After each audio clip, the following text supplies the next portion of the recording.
Tak kira lah beli ngangah ke, beli dengan siapa dia ke, ingkih beli ngangah sekalipun, jangan percaya sangat ngangah. Tapi angah tunjuk basic.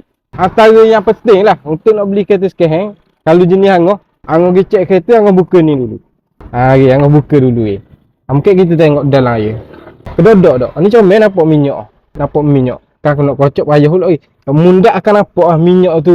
Kalau jenis kedodok tu, tak berapa comel tu abang akak. Enjin tak berapa comel.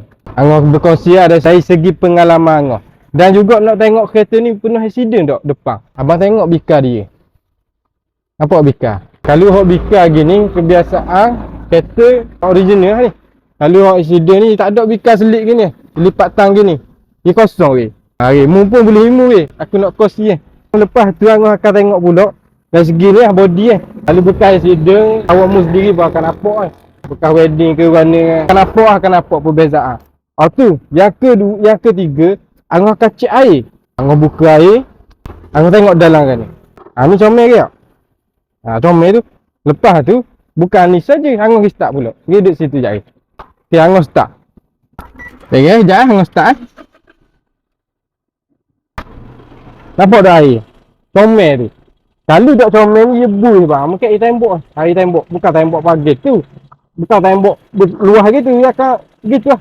Kedudukan air tak normal. Faham tak? Ni comel lah.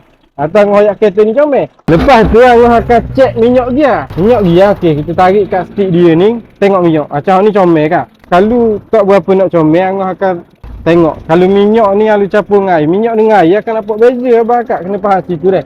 Ni angah berkongsi dari segi pengalaman angah dah. Okey, selesai untuk ni. Lepas tu angah akan cek minyak dia, minyak enjin pula minyak enjin pun sama kok. Macam ni comel kan?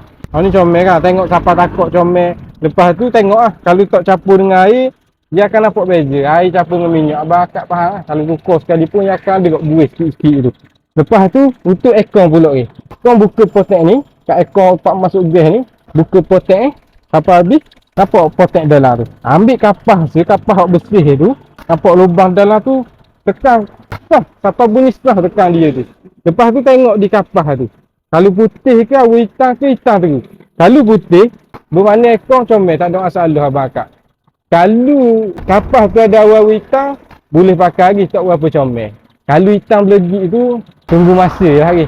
Tunggu masa nak rosak je abang akak jadi selesai untuk ni